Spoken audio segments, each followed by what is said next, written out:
Good afternoon, everybody, on this happy Friday, February 21st, 2025. I've got all the stories for your rush hour ride home.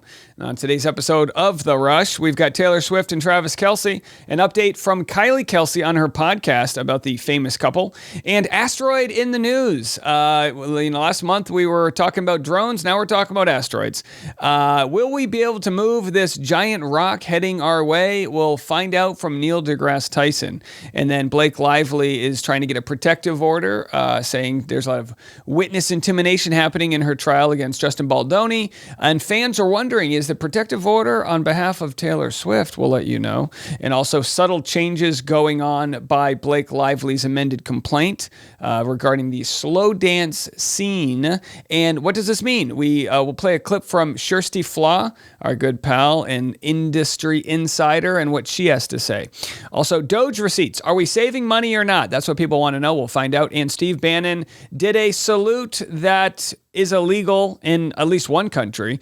And some people are wondering, did he mean to do it or not? I can't believe we're having this conversation. You guys can decide for yourself. Also, Hooters going bankrupt. News that would have crushed my teen self.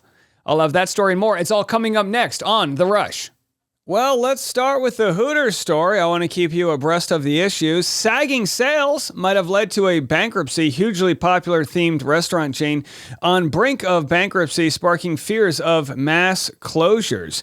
Hooters, known for its scantily clad waitresses, hey, come on, they're also known for their great chicken wings, is preparing to fight for bankruptcy, becoming the latest American restaurant chain facing financial problems. You guys remember when Hooters had an airline? Boy. You think the FAA has problems now. Imagine trying to land planes back in the day. Hooters has enlisted law firms Ropes and Gray to assist with the filing. And yeah, I don't know what they're going to do. I mean, how are they going to get out of this one, you know? No, not really sure. But we wish them all of the support that they need in their journey. They need to augment some sales to get things going. But Hoot Wings is okay. So they have a spinoff. The chain suffered one of its family-friendly Hoots Wings by Hooters spinoff restaurants. Shuttered, leaving just 3. So there's only 3 Hoots spinoffs. The concept launched in 2017 in Chicago. It sees diners order at a counter rather than at their tables. Listen, look, Hooters is great and all, but call me old-fashioned. I like a sassy waitress at a Buffalo Wild Wing. That's all I like. You don't have to by all means, I'm not shaming anyone at Hooters. Go get your chicken wings. Do whatever you want. My wife and I love good Hooters. We get the fried pickles. Do whatever you need to do. You know what I mean? But you know, in today's day and age, did Instagram kill the Hooters? You know, maybe. All right, let's get into other stories here. Kylie Kelce says, I love and appreciate Taylor Swift. Let's listen to what she had to say about her very famous soon-to-be sister-in-law. Oh, she's not in the family yet, but you get the point. Brown, when they wrote the following headline, Why Kylie Kelce Refused to Eat Taylor Swift's Home-Cooked Meal on Double Date with Singer. Well, aren't you about to find out? I, on Call Her Daddy, explained that we had gone on a double date, but that it was at home. There was a little bit of confusion because that meal at home was like a private dinner. So that was that was done by a outstanding chef. The home cooked meals that I did not get to enjoy were not because I refused to eat them, but because the child in my womb overwhelmed me with hormones that suggested that if I consume anything other than crackers, that it might be seen again. All right, so there it was. She was sick. All right, end of story. So, by the way, leave it to the good old people that got to print their headlines for suggesting that she didn't like Taylor Swift's cooking. She's like, no, I was gonna barf. Are you kidding me? We love Taylor Swift's cooking. So either way, we've solved that story. Let's solve the asteroid issue. Again, 7 years, we may have an asteroid hit us, but I think we're gonna be okay. But just in case, subscribe to my podcast to get all the updates. Mansion-sized asteroid, okay? It's like 180 feet in diameter, okay? 55 meters. Headed towards Earth, could be here by 2032. What are the chances? Somewhere between a 1% chance and a 3% chance over the last week. Okay? What do we need to know here? It is notable because it had the highest risk ever reported for an object of any significant size. And a few days ago, that risk reached as high as a 3% chance of hitting Earth. Turns out, last night, that the latest estimate was downgraded from what was above 3% now to 1/3 of 1%. So don't worry about it. Do you think that... So 0.03% chance, according to my math. Neil deGrasse Tyson says, don't worry about it. But in 6.5 years, set a reminder to kind of start worrying about it. Our ability to knock this thing out or deflect it is like an Elon away, or what do you think? Well, NASA has already experimented with the deflection of an asteroid orbit in a mission not too long ago called DART, the Double Asteroid Redirect Test. There was an orbiting pair of asteroids. They went to one to try to deflect it to see if they can influence its orbital period. A nice contained science experiment. And in fact, they succeeded. And so we need more of those experiments so that this won't happen. Ever. There it is. Hey, you know, don't gut NASA. We need to throw some darts at these asteroids. Oh, here's a fun story for you, because we have a sad Nazi story, but this is a soup Nazi, very different. Which, by the way, I don't think in today's world you can make a character called Soup Nazi, but this is Larry Thomas, aka Soup Nazi, talking about the money he made off of playing the iconic character. I don't know if gosh, this makes me feel old. If you didn't see, Seinfeld had an episode where there was soup that was so good, the guy who ran the soup was very mean. No soup for you, right? And they called him the Soup Nazi. You had to be very specific with the way that you went in line and, had to do in order to get the soup, or else he would take the soup away from you. Funny stuff, folks. 2003, I have made a pretty decent living doing nothing but autograph shows, personal appearances, and then finally Cameo in the year 2020, when all my friends were hurting bad. I made more money than I ever made in my life. And I wrote that in an email to Jerry. And his response to me was, what a wonderful thing to hear. I'm so glad that perfect performance you did all those years ago is still serving you. He goes, any work is good work in this crazy business of ours. How about that? Any work is good work. What a great outlook to have. You could be jaded and say, oh, I haven't had any work since 2003 when I peaked as the Soup Nazi, but instead he goes in character, does a couple cameos, and makes money. Good for him. All right, Bill Belichick shows what bulletin board material looks like. Bulletin board material is using your haters' energy in your direction. And by that, I mean parlaying someone else's plans for your favor. We have a clip, Coach, where you were making sure they knew exactly what was going on the outside.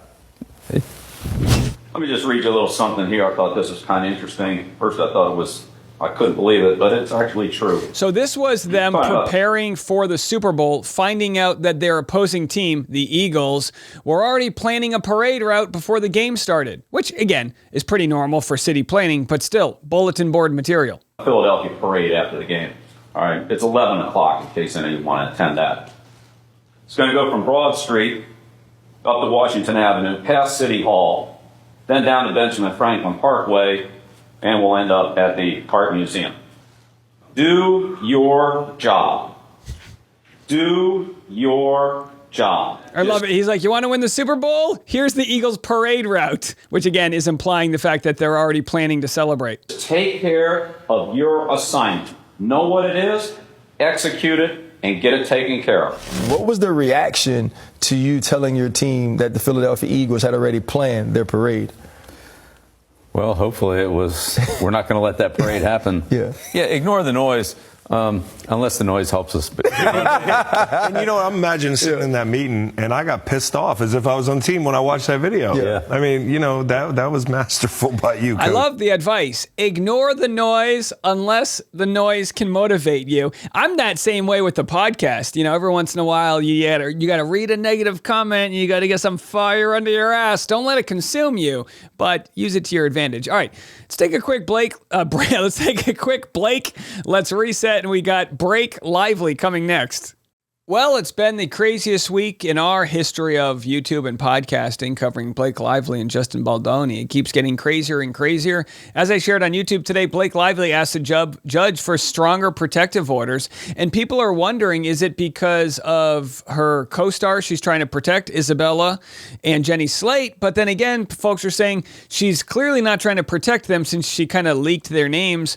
But could it be maybe for Taylor Swift? Here is a fan named Katie in KC. Here's what she had to say. Blake Lively's team has filed a protective order this morning to keep us from seeing third-party documentation and different things that will harm their reputation and their assets and blah, blah, blah. Okay, so they don't want us to see Taylor Swift's text messages. That's what they're saying. That's it. All of that crazy talk. We just don't want Taylor Swift to have to be a part. Well, we're going to see how it all plays out. Now, here's an interesting piece to the Blake Lively story. As her amended complaint was released several days ago, we now have Legal Bites on Twitter, going by Legal Bites Media, saying, in Blake's first amended complaint, Blake changed what she alleges about what happened while filming the slow dance scene, now that the footage has been released for everyone to see. So what they're saying is, now that, Justin Baldoni shared the truth of what it looks like, they're no longer making the same claims. Previously, they said Miss Lively was filming a slow dance scene for a montage in which no sound was recorded. Of course, Justin proved there was sound. Mr. Baldoni chose to let the camera roll and have them perform the scene, but did not act in character as Ryle. Instead, he spoke to Miss Lively out of character as himself. Now, the argument with this is, it didn't matter what he said since the audio wasn't going to be used, so they could speak however they wanted to convey that message. At one point, he leaned forward and slowly dragged his lips from her ear down to her neck and said, "It smells so good." None of this was remotely in character or based on any dialogue. Now, as we found out, "It smells so good" was in reference to, she had mentioned, her spray tan or her makeup or whatever, and he was just, hey, I'm in character, doing his thing, and that's that, right? And then in the amended complaint, it changes things a little bit. They acknowledged the sound and said music was intended to play over the action. Nonetheless, microphones were live to pick up room tone, but not conversations or dialogue to be used in the film. The scene in the script specifically described dancing without dialogue and did not include any intimate conduct or kissing. And so the story's changing a little bit, and that's okay, but as the lawyers explain here on Kirsty Flah's YouTube channel, this could lead to a credibility issue with the jury. Have a listen. So it kind of makes them look like they're trying to take that video now that it's out and kind of spin it in a different direction. So what do you think she's going to look like if she has to take the stand? So there's a couple steps before she takes the stand at trial, and I think the trial is set for about a year out from now. Mm-hmm. There's depositions, and she would have a videotape deposition, and we think that would be horrible for her to actually appear for a videotape deposition in this case, meaning she has to hopefully resolve this case before then. But what you're trying to do from a strategy standpoint is to solidify this lie from Baldoni's viewpoint that Blake Lively made, and she lied in their minds about what occurred during that dancing scene because she wasn't aware that there was audio that would maybe explain and give some context to what was happening there. So, of course, she changes her in her amended complaint. She changes the view of it a little bit because she has to, because you can't contest the audio. So, I would take the position, if I was representing Baldoni, that she lied. And if she lied, I just want to firm that lie up. I want to firm that lie up in deposition, and I want to firm it up multiple times in deposition in different ways. I want to firm it up when she's at taking the stand at trial. So this is wild to see what a lawyer kind of thinks about when they think about discrediting her. Now, in the end, it's like, yeah, you want to believe people, but if you're defending your client like Baldoni here, their law, they need to poke holes wherever they can because every little bit matters to the jury. So the lie might not have even been big. And that's kind of the issue with Blake Lively's initial complaints, right? She accuses the guys of showing her pornography, which we later then find out wasn't that. It was a video of a water birth in a very non-graphic way. And she then changes her complaint to say she thought it was pornography only to find out it wasn't. So very, very different. The idea that he showed me pornography turning into, well, I thought it was pornography. Okay, well, the jury's gonna feast off of this. And what the lawyers are saying is, rather than wait till this happens in trial, we are gonna try to hammer down these lies one at a time in the deposition to either get her to break in one way or admit some sort of frustration or just really highlight and expand upon what might seem like a white lie. I want to impeach her with what she said in her deposition. If she contradicts that, I also want to impeach her with the actual audio. And then in closing argument, I want to be able to tell the jury that the judge is going to tell them that if they find out any of the witnesses in this case, including the parties, including Blake Lively, if they find that she just was dishonest and lied on one single point of evidence in this case, in her testimony, the jury instruction says that they are allowed to discount her entire testimony. In other words, her testimony won't even count. And that is that's a harsh reality because if the jury chooses not to listen to anything she has to say, she's the best witness in this case. Everything she's saying in her amended complaint is really from her. There's not a whole lot of documentary evidence we've seen to support the claims that are made in her complaint, like you see with Justin Baldoni's complaint, where there's extensive documentary evidence backing it up. So her testimony is super important in this case. And if you can show the jury that she's lied, juries don't like liars. Trials are about credibility. Trials are about the truth, and juries want the truth. And if you lie to them, they will hold it against you. There it is. Wow, great work here by Stuart Albertson and Keith Davidson on Kirsty Flaw's YouTube channel. Her title of this is called Blake Lively Changed Her Story and It Looks Terrible. I mean, yeah. You know, sure, they want to make a mountain out of a molehill, but credibility is king when it comes to a he said, she said. All right, coming up next, we're going to go political, folks. Oh boy, let's talk about Trump's third term. You guys know me. I'm a constitutionalist. I like the Constitution. I don't want to take away anyone's rights. But one of the amendments in the Constitution is that you only get to have two presidencies, 2 terms, that is. Today is hinting that he's going to do everything in his power to try and get Trump a third term, which we know is unconstitutional. Yep. Is it the 22nd Amendment? You cannot serve more than 2 terms. I hate to foreshadow, but I think the only way he gets a third term is if we're in an all-out war. Oh, knock the wood, folks. But I seriously agree that I think that's the only way. I mean, this kind of stuff, which seemed outlandish a short time ago, which we thought was in the domain of Putin and Medvedev or Xi trying to get his 4th term in China, is now being spouted by somebody who has worked very closely with Donald Trump. And now we're kind of thinking that could happen? I think that it can't, but certainly there are going to be efforts for it. It is so clear that... I mean, that's the end of the Constitution, it's the end of the Constitution, And it could happen. I think it's unlikely to happen, but I can't say that it's absolutely impossible.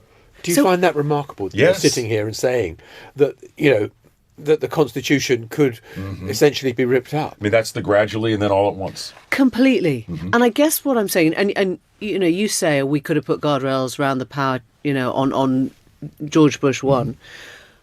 I mean, where is the pushback coming from now?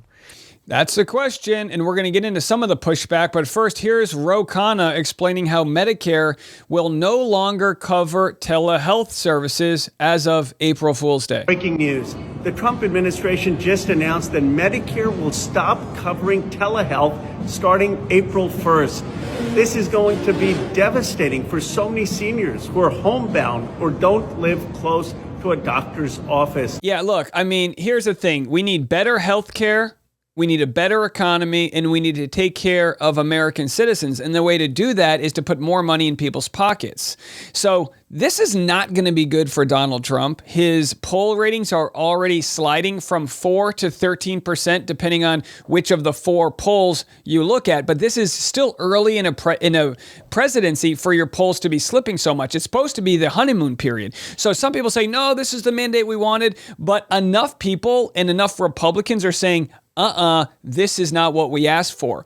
I'm going to make a prediction that this is going to be an absolute bloodbath for representatives and senators going into their next elections. So much so that we've got angry voters confronting the representatives over Trump's moves. But first, with regard to Ro Khanna, I've got some ideas I think are great ideas. So they're getting rid of telehealth. We need to be embracing telehealth. What we need in this country is to sort of invent or develop some sort of biometric FaceTime mirror that every home can have in their kitchen. Now, hold on a second. I think this is genius, right? You have a little mirror where you have a little video camera where you can talk to a doctor in real time. It's got a temperature gauge, and maybe it even has a printer on the bottom to print out a prescription, or they can email it to you. But we need to make it so that we live in the 21st century where you can actually meet with a doctor quickly and get help for very common things. Maybe your skin color's off and they can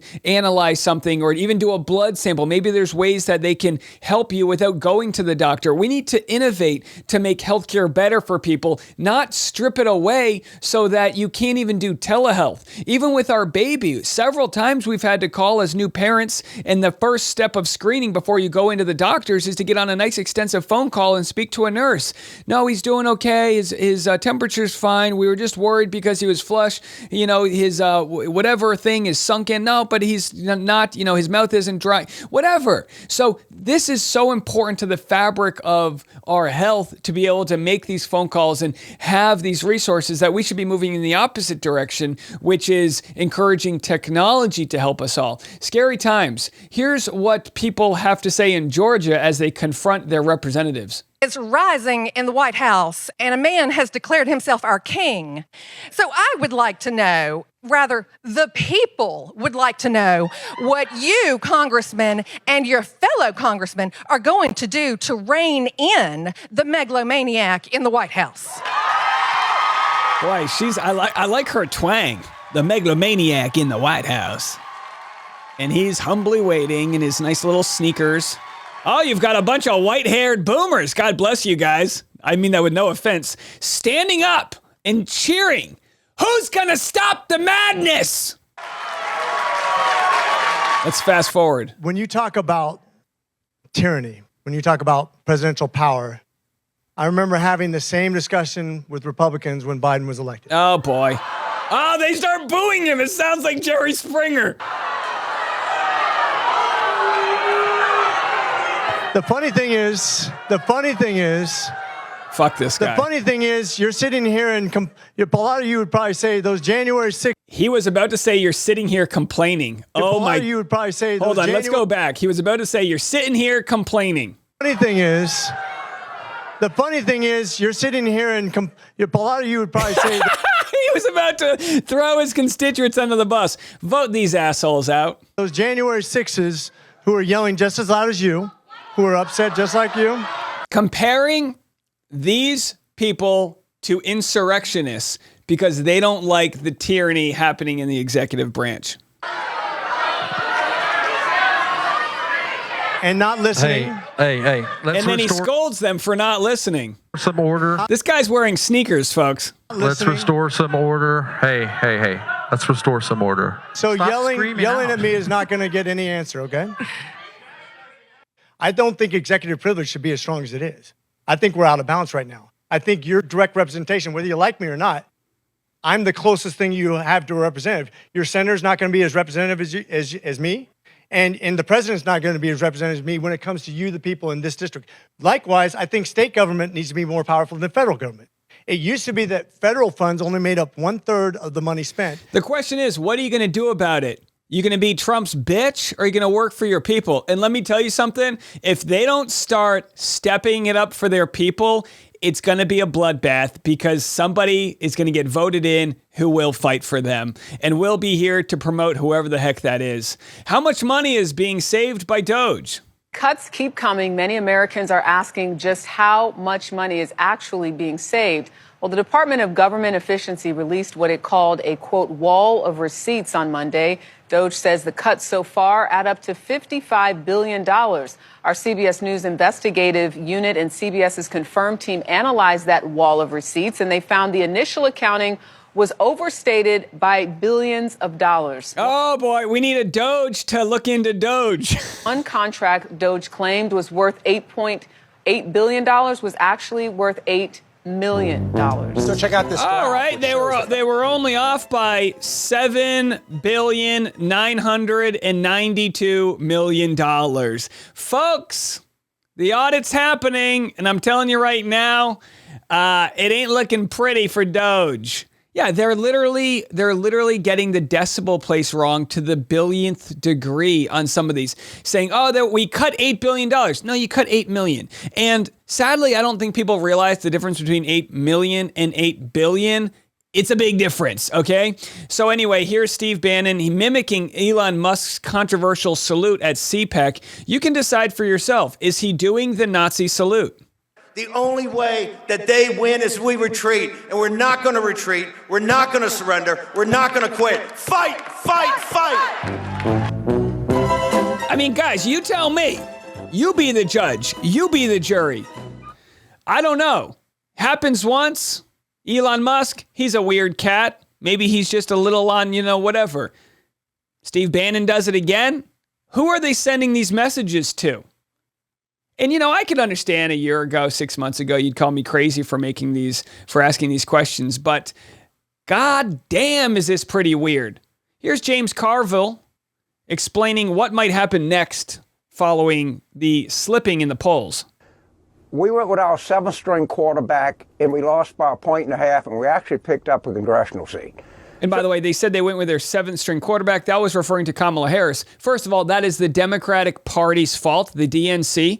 That is their fault that they had a 7th-string quarterback in because they did not want to run a primary. They gaslit everybody. Absolutely, it needs to be addressed. You cannot rewrite history. They are in part responsible for putting up such a late push for a different candidate. I'm not saying Kamala wouldn't have been a better fit, but with a 2-month, notice when elections take years to sort of introduce yourself to the people, not a good look. So if you're asking me, did I think that she was going to win and she didn't win? Yes, all the polling showed it even. It turned out to be a 1.5 point race. And you lost seats. But if you have, and I'm telling the Democrats, just sit there, play possum, let them go, let them go, let them go. Poll numbers are declining. The collapse is already underway. Let's see when they put the Medicaid budget, when they put the $4.5 billion, trillion of tax cuts to wealthy people, just let the ball come to you. We don't need to be aggressive now. Well, I disagree. I think you can walk and chew gum at the same time. I think you can be aggressive, and I think what's going to happen for the Democratic Party is somebody needs to emerge as a true leader here. And a lot of people are scared to. In the Republican Party, they're scared to fight up against Trump, and everyone's sort of waiting to see what's going to happen. I do agree with Carville that the people are going to respond once they see the tax cuts for the rich, once they see that military spending is still going up and that they're not receiving the savings from DOGE. But hey, let's let the ball come to us. We'll see in a few weeks how that all looks. I'll be here to cover all of that for you. And the only thing I can promise you is that I am not bought and paid for by anybody, and that I'm going to share my goddamn opinion, my God-given one, and that's what I'm going to do. And if you enjoy that and want to put some bread in my tip jar, you can go to patreon.com/Dave Neal. That's a good way to help continue to fund independent journalism, independent coverage. And just remember, we're not taking any money from political groups. Our opinion is not bought by anyone but the good Lord himself. So anyhow, folks, that is all I got for the week. If you're new here on Fridays, we like to do something where we tell our boss to go, split them where what's it called? Don't let the door split you don't let the door hit you where the good Lord split you. Is that what it's called? Either way, get out of work, cash your paychecks under your breath as you're driving home. Tell your boss to go fuck himself. I'm Dave Neal, and this is The Rush.